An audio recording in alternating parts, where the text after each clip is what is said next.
Yesterday, I watched a video of the Commander-in-Chief give a disrespectful half salute with a cup of coffee in his hand to a Marine. Today, I also read about a journalist who has been added onto the DHS watch list for reporting against the current administration.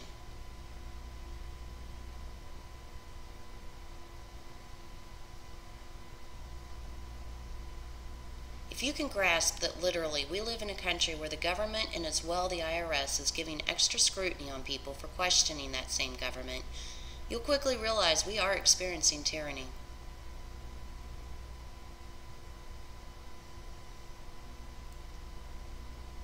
One of our most fundamental rights as an American people has always been and still is and always will be our freedom of speech. Our freedom to approach our government with our question marks and arguments. It is why we are here. This to me is the very reason that it was listed first on that parchment paper. The Second Amendment was to ensure that the first was protected. I have friends who say all the time how we need to remove certain individuals from power who are destroying our republic. Some say by vote, some say by violence, some say by carrying signs and chanting rhymes. Well, I say this. The reason why things have come to the point that they have come to is because if we were to do anything, there would have to be that one individual who'd be willing to lead. Though we talk romantically about revolutions and protecting our Constitution, every single one of us realizes that ultimately by doing such or starting such, we will surely die, or at the least face imprisonment. When it comes down to it, and we all check our hearts and souls, it is the most difficult thing in the entire world to decide to choose martyrdom versus the illusion of freedom. This is why no one has done it yet.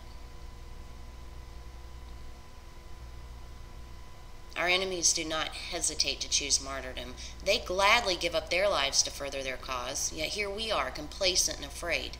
Why? I'll tell you why. Because here we have such a comfortable way of life that we are unwilling to lose it for one single day, even in order to protect it. Our plastic debris-filled worlds, bulk discount stores where we can buy pound after pound of meat, salt, vegetables, whatever we want. Our world full of electronics, games, computers, a world where we don't even have to try to remember when we should get our next oil change because our car has that computer that just tells you on your dashboard when it's time for that. And so each day that passes, we grab onto that one more day. But while we do, we get one day closer to the point of no return.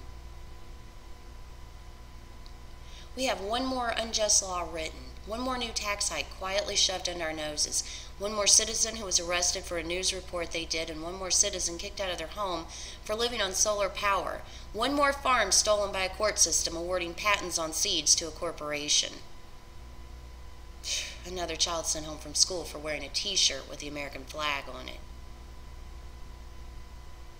One more person who was invaded by a SWAT team in the middle of the night, winding up, shot dead.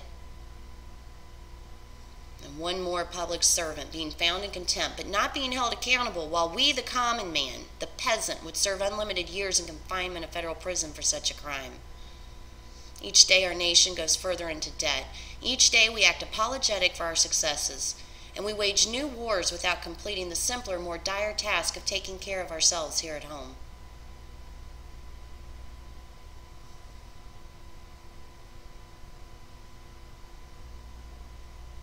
If ever the time should come when vain and aspiring men shall possess the highest seats in government, our country will stand in need of its experienced patriots to prevent its ruin.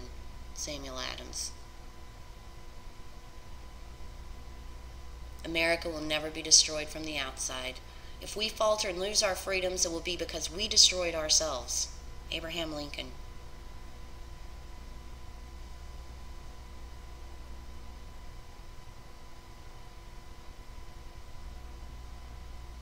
We, the people, are the rightful masters of both Congress and the courts, not to overthrow the Constitution, but to overthrow the men who pervert the Constitution.